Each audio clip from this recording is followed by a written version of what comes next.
Make the ground shake.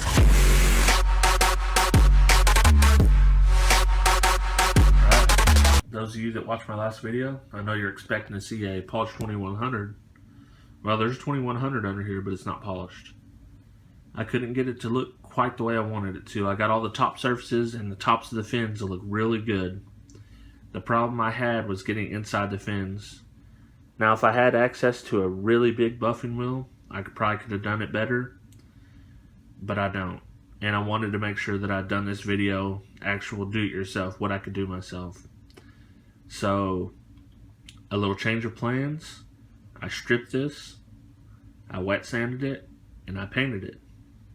The video you're about to see is going to show you that whole process. So watch it, and at the end you'll see what it looks like. So after much debate, I've decided I'm going to go ahead and paint this. I'll let the final color be a surprise, but we'll start with this primer right here. And then we'll wait, sand it, prime it again, and see what it looks like in the end.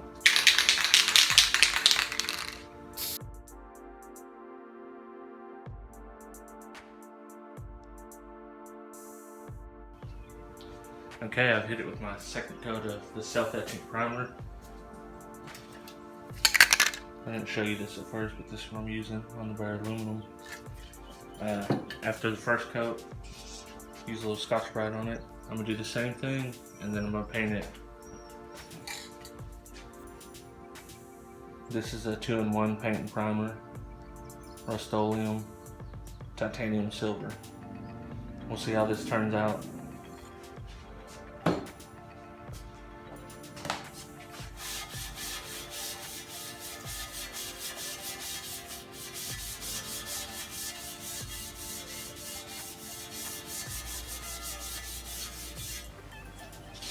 Okay, it's time to start laying some paint down.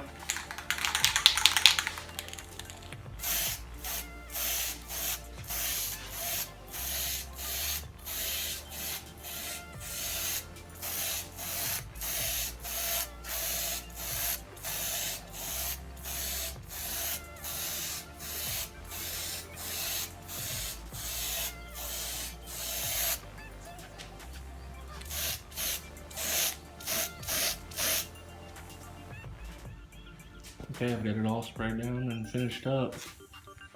I've got it wiped down, and I'm going to put the clear on it. Give you guys a look around it though, check it out.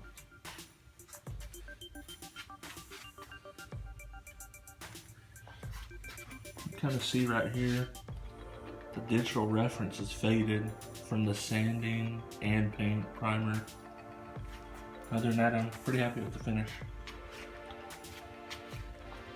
I'm going to set my camera up, and we'll shoot the clear on it and see what it looks like after that.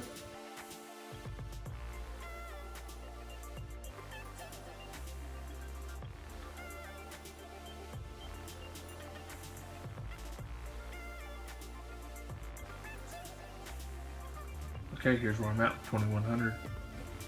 I've got it cleared, about 3 coats on there. And I'm really happy with the way this turned out. I couldn't quite get the polish the way I wanted it to look, so I decided paint would probably be the best way to go.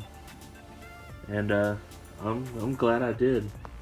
Now I may do something in here. I may fill this in with a color, make it look a little nicer. Now if you look, the digital reference part is pretty much gone, non-existent. But I guess I could live with that. Now I repaired these corners the best I can. This one was the one that was bent up real bad. I had to file it down. And this one, still got a slight bend to it, but not too bad at all. So this is far from the last thing I'm doing to this amp. Just stay tuned and see what happens next to it.